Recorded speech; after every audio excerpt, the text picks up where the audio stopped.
오늘도 말씀을 깨닫는 은혜와 함께 하나님 나라를 누리는 복이 있기를 주님의 이름으로 축원합니다. 우리가 성경에서 예수 그리스도를 보고 듣고 깨닫는 은혜가 필요해요. 그것에 대해서 앞서서 예수님이 말씀하셨죠.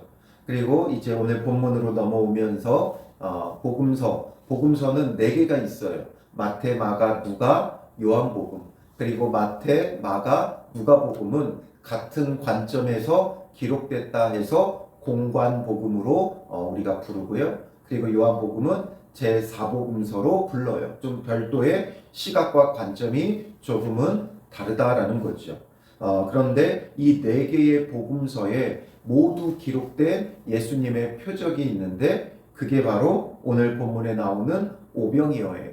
우리가 너무나도 잘 알고 익숙한 내용이지만 이 오병이어가 그만큼 중요하기 때문에 모든 복음서에 다 동일하게 기록이 되고 있다는 거죠.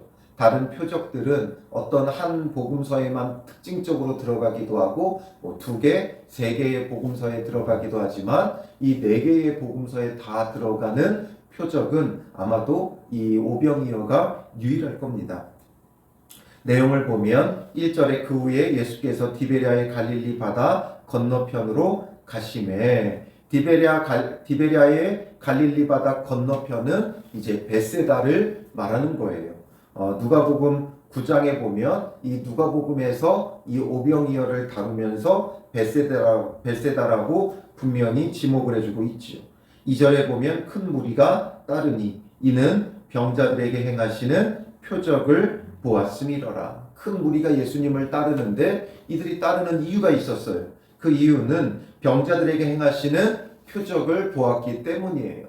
그러니까 이들은 무엇을 보고 무엇을 믿고 무엇을 따르느냐? 예수 그리스도를 보고 예수 그리스도를 믿고 예수 그리스도를 따르는 게 아니라 표적을 보고 그 표적을 믿고 표적을 따르는 거예요. 예수님을 따르는 게 아니라 표적을 따르는 거예요. 그래서 어떤 또 다른 표적을 보여줄까? 이런 것을 기대하며 예수님을 따르고 있다는 거죠. 그래서 우리는 이 요한복음을 보면서 우리의 신앙을 두 개로 나눠 볼 수가 있어요. 표적을 보고 따르는 믿음과 예수님의 말씀을 듣고 따르는 믿음이죠. 말씀을 듣고 따르는 믿음은 누가 보여줬어요? 사마리아인들이 보여줬어요. 그래서 이틀을 더 유하시며 더 머무르기를 요청하고 예수님께서 이틀을 더 머무르며 주님의 말씀을 전하셨고 그래서 그들이 친히 듣고 그러니까 즉 직접 듣고 예수님을 믿게 되어진 것이지요. 그런데 이렇게 표적을 보고 따르는 사람들은 항상 표적만 구해요. 그게 전부예요. 예수님을 믿고 따르는 게 아니라 표적을 늘 바라고 구하는 신앙이 되어지는 거지요. 그리고 마침 유대인의 명절인 유월절이 가까웠고 예수께서 눈을 들어 큰 무리가 자기에게로 오는 것을 보시고 빌립에게 이르시되 우리가 어디서 떡을 사서 이 사람들을 먹이겠느냐. 큰 무리가 예수님께 나오는 것을 보면서 이제 이들을 먹여야 될 때가 됐어요. 식사 시간이 되었어요. 그러니 이들에게 어디서 떡을 사서 이 사람들을 먹이겠느냐 이것을 예수님께서 묻고 계시는데 특별히 누구에게 물었어요? 빌립에게 물었어요. 이 빌립은 이곳이 어디라 그랬어요? 베세다라고 그랬죠. 이 베세다가 고향인 예수님의 제자들이 있는데 바로 베드로, 안드레, 빌립 이들이 바로 베세다 출신의 예수님의 제자들이었어요. 그 가운데서도 예수님께서 콕 집어서 빌립에게 물으셨어요. 왜 빌립에게 물으셨어요? 6절에 보면 이렇게 말씀하심은 친히 어떻게 하실지를 아시고 빌립을 시험하고자 하심이라. 빌립이 어떻게 말할 줄도 다 아셨어요. 그리고선 그 빌립에게 물어보셨어요. 왜냐하면 빌립을 시험하고자 하는 거죠. 그러니까 빌립의 어떤 신앙과 그의 성향과 성격을 예수님께서 아시고 뭔가 이것을 통해 우리에게 말씀하고자 하시는 게 있는 거죠. 요한복음은 이 지금 예수님께서 보여주신 이 오병이어의 표적이 영적으로 또 실체적으로 참으로 어떤 의미를 담고 있는가 이 6장 뒷부분에 상세하게 설명해요. 그렇기 때문에 이 표적의 의미는 거기 가서 우리가 살펴보도록 하고, 오늘 본문에서는 이것을 표면적으로 예수님께서 어떻게 이루셨는가, 이것을 우리가 오늘은 좀 중점적으로 생각해 봤으면 좋겠어요. 여러 제자들이 있는데 그냥 제자들에게 물었다고 하지 않고 콕 집어서 빌립을 말씀하신 이유가 있는 거예요.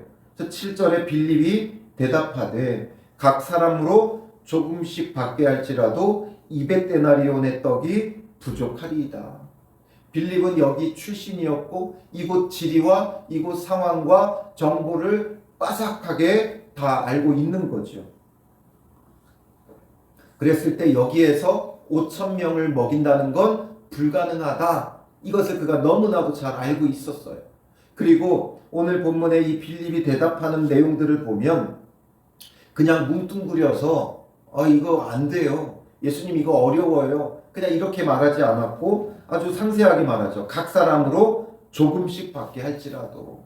각 사람으로 조금씩 받게 한다는 건 떡을 나눠줬을 때 정말 조금씩 최소한만, 그러니까 그냥 시장기만 달랠 정도로 아주 최소한으로 나눠준다 할지라도, 사람이 그래도 최소한 먹어야 될 정도의 양으로만 나눠준다 하면 아주 조금씩만 최소한으로만 나눠줘도 200데나리온의 떡이 부족하다라는 거죠. 그러니까 빌립은 아마 머리가 좋았을 거예요. 그리고 굉장히 계산을 잘했을 거예요. 그래서 지금 이 많은 사람들을 먹이려면 얼만큼의 양이 필요할까? 넉넉히 풍부하게 풍성하게 주지 않더라도 아주 조금씩 최소한의 양으로만 나눠준다 할지라도 최소한 얼만큼이 있어야 된다는 거예요. 200데나리온의 떡도 부족하다. 200데나리온이 얼마나 되느냐? 지금의 화폐 가치로 어떻게 환산할 수는 없지만 당시 노동자의 하루 임금이 1데나리온이라고 했지요. 그걸 오늘의 화폐로는 어떻게 환산할 수는 없어요. 왜냐하면 이 당시의 노동력 인건비는 지금에 비해 상당히 상대적으로 임금이 쌌을 거예요. 그런데 지금 하루 노동자의 임금이 15만 원 이렇게 막 되죠. 그리고 최저임금으로 따지면 한 10만 원 정도 되죠. 그러니까 최저임금으로 따져서 한 10만 원 정도를 잡으면 200데나리온이라고 하면 2천만 원이 되는 거예요. 그리고 노동자가 200일을 일해야만 벌 수 있는 돈이에요. 그러니까 이렇게 어마어마한 돈으로도 떡을 아예 살 수도 없을 뿐만 아니라 사온다고 해도, 그러니까 아마 지금 빌립의 계산에서는 이 베세다 지역에 있는 떡을 다 사갖고 오면 한 200데나리온 정도 될 것이라고 생각했겠죠. 그런데 그럼에도 불구하고, 그러니까 200데나리온을 말하는 건 이 인근에서 사올 수 있는 모든 떡이 아마 한 200데나리온 정도 되지 않았을까? 그게 제 추측이에요. 그러니까 200데나리온인데 그걸 가지고, 그 빵을 가지고 조금씩 최소한만 나눠줘도 부족하다. 그 얘기는 결국 무엇을 말하는 거예요? 불가능하다라는 거죠. 철저하게 계산적으로 분명하고 명확하게 계산해 봐도 이건 되지 않을 일이다. 이렇게 대답하고 있는데, 제자 중 하나 곧 시몬 베드로의 형제 안드레가 예수께 여짜오되, 안드레가 예수님께 물어요. 여기 한 아이가 있어 보리떡 5개와 물고기 2마리를 가지고 있나이다. 그러나 그것이 이 많은 사람에게 얼마나 되겠사옵나이까. 안드레가 군중 가운데 들어갔을 거예요. 무리 가운데 들어갔을 거예요. 먹을 것이 얼마나 있는지, 먹을 것을 좀 달라고 요청했을 거예요. 그랬을 때 한 아이의 도시락이었던 보리떡 5개와 물고기 2마리밖에 찾지 못했어요. 그리고 이것이라도 예수님께 가지고 나왔어요. 그러면서 그러나 그것이 이 많은 사람에게 얼마나 되겠사옵나이까. 이것으로 도대체 요거밖에 없다. 요거밖에 없는데 이게 얼마나 되겠습니까? 하면서 이거라도 어떻게 할 수 있지 않을까 하는 마음에 안드레가 가지고 나와요.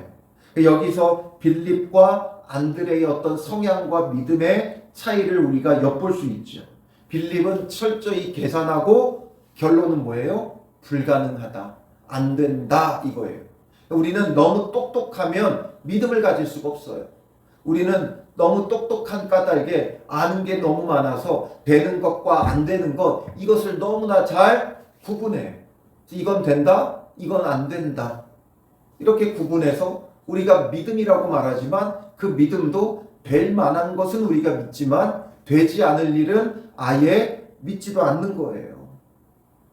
그런데 이 안드레는 뭔가 세밀하고 치밀하진 않았어요. 그러나 열정적이었고 행동적이었고 사람들 가운데 들어가 먹을 것을 찾았고 그가 찾은 건 이것밖에 없었어요. 그리고 이걸 가지고 예수님께 드리고 있어요.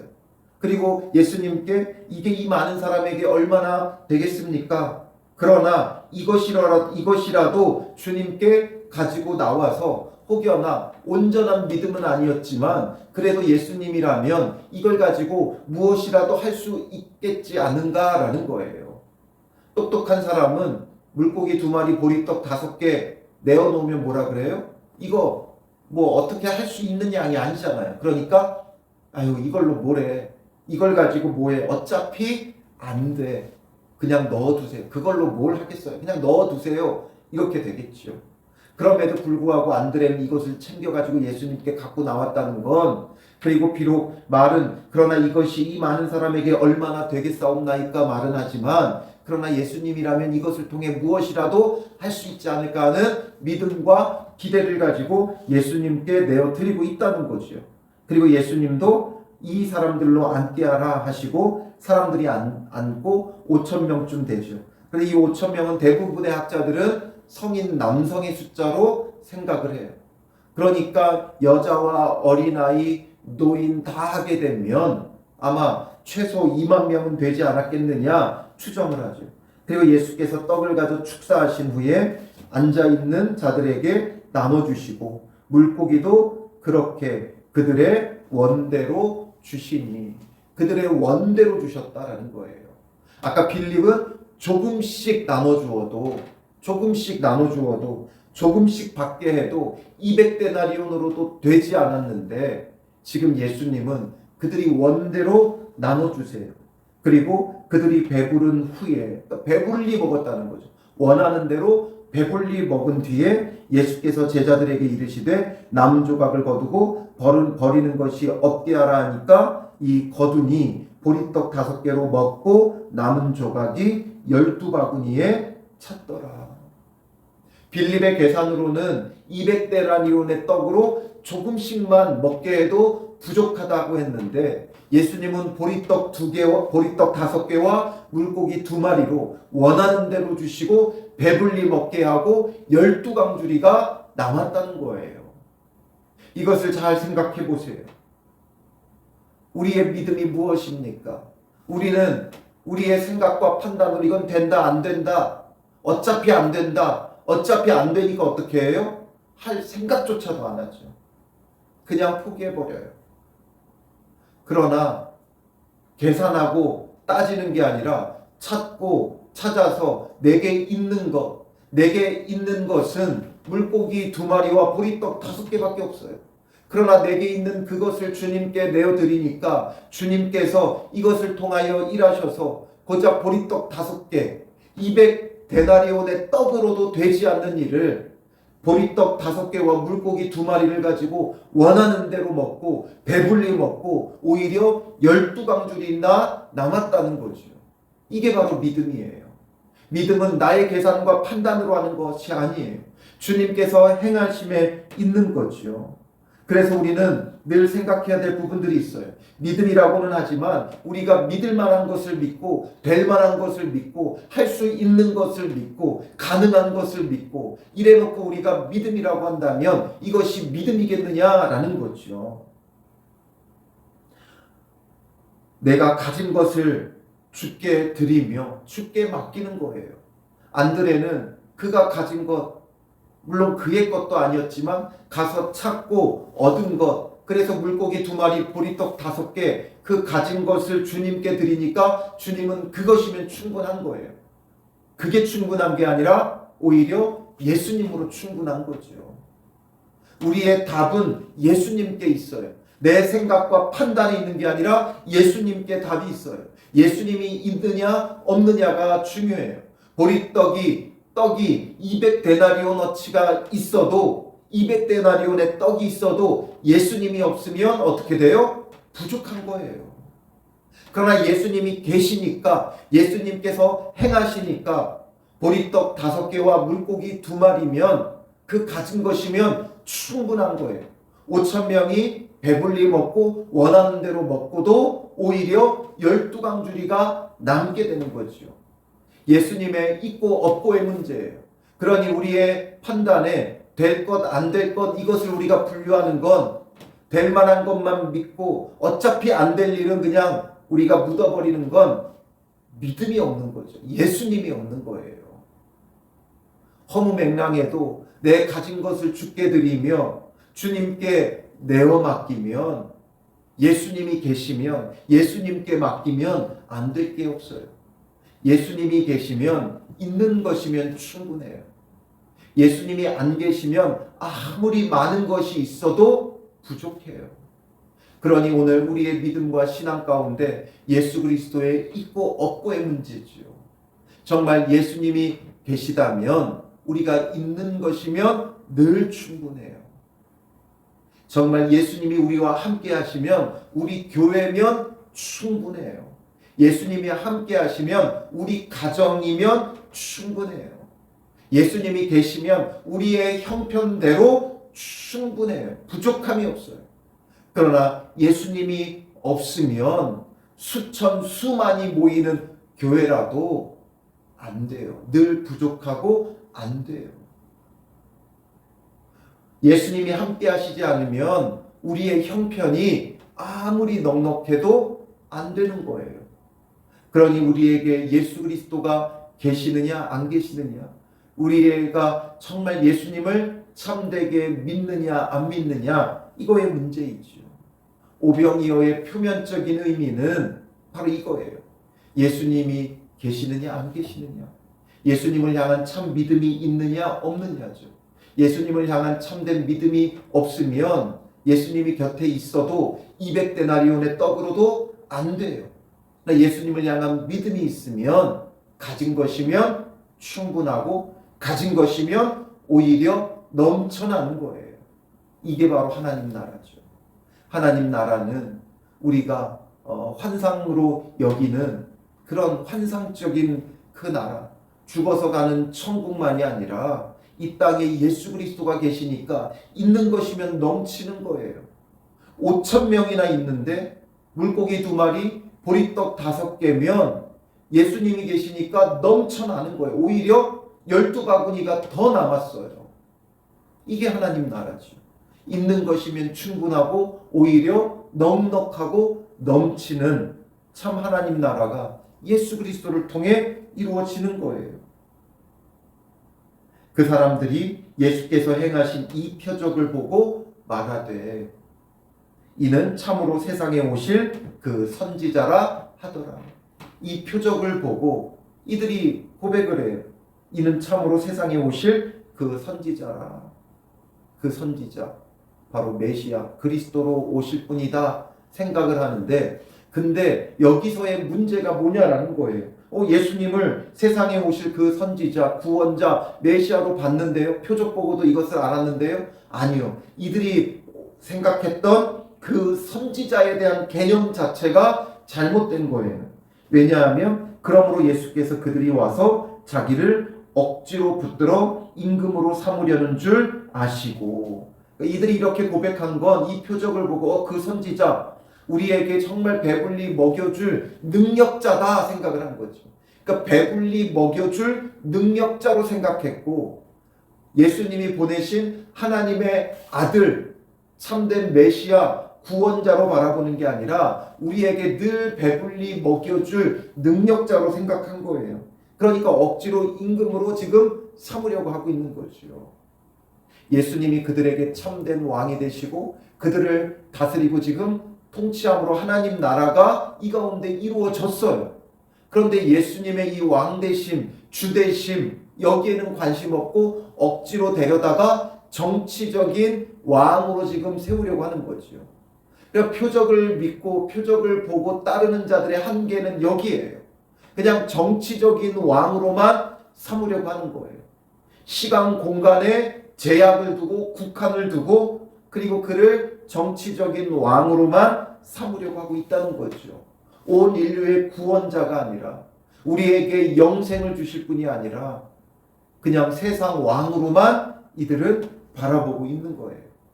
그러니까 예수님께서 어떻게 하셔요? 다시 혼자 산으로 떠나가시니라. 예수님을 통해 이 넘치는 은혜를 이들이 누리는 하나님 나라가 이루어졌는데 예수님을 억지로 임금으로 세우려고 지금 표적을 보고 이렇게 하는 까닭에 예수님께서 오히려 떠나가시는 거예요. 이렇게 예수님이 이들의 왕이 되시면 유대인들을 대적할 수도 있고 십자가에 못 박히지 않을 수도 있지만 그러나 주님이 원하시는 건 이런 정치적인 메시아가 아니라는 거죠. 우리에게 참된 영생을 가져다 줄 그리스도, 우리를 거듭나게 하실 이로 바라보지 않으면 주님은 떠나가시는 거예요. 바로 우리가 기적과 표적을 구하면 예수님은 떠나가실 수밖에 없어요. 그러나 예수 그리스도를 통한 참된 믿음, 참된 구원, 참 하나님 나라를 우리가 사모하면 예수님은 그 가운데 함께 하시는 거죠. 두세 사람이 내 이름으로 모인 곳에 나도 그들 중에 있느니라 약속하신 분이에요. 그러므로 그 약속대로 참된 구주, 참된 그리스도, 참된 구원자, 참 하나님을 우리가 찾고 바라고 믿으면 우리와 함께 하시며 정말 우리를 다스리고 통치하시는 참 하나님 나라, 우리의 형편이면 우리의 가진 것이면 오히려 넘쳐나는 은혜를 베푸시는 예수 그리스도의 구원의 참 하나님 나라, 그 나라를 누릴 수 있는 참 믿음의 사람들이 되시기를 주님의 이름으로 축원합니다. 기도하겠습니다. 살아계신 아버지 하나님, 우리는 예수 그리스도를 믿는다 하지만 여전히 표적을 보고 주님을 따르는 헛된 믿음의 사람들이 아닌지 우리 자신을 돌아봅니다. 될 것, 안 될 것을 우리가 판단하고 될 만한 것만 믿고 그래서 여전히 부족하고 없고 안 되는 허무하고 헛된 신앙생활 속에 표적을 보고 따르는 우리의 믿음을 보게 됩니다. 표적 보고 따르는 이런 안 될 일이 너무나 많은 우리의 신앙을 주님 용서하여 주시고 참 믿음으로 온전히 예수 그리스도와 함께하며 예수 그리스도를 바라보는 자들 되게 하여 주시옵소서. 인간적인 계산과 판단으로 구분하는 자가 아닌 예수 그리스도를 바라보며 우리의 모든 것을 주님께 내어 맡기는 믿음의 사람들이 되게 하여 주셔서 우리의 모든 것을 주께 맡길 때 주께서 우리의 형편대로 우리의 가진 것을 통해 일하셔서 늘 넘치게 하시는 주님의 그 풍성함이 참된 하나님 나라가 우리의 삶에 이루어져 갈 수 있도록 인도하여 주시옵소서. 오늘도 참으로 풍성한 하나님 나라를 누리는 복된 하루가 되게 하여 주실 줄 믿사오며 예수님의 이름으로 기도합니다. 아멘.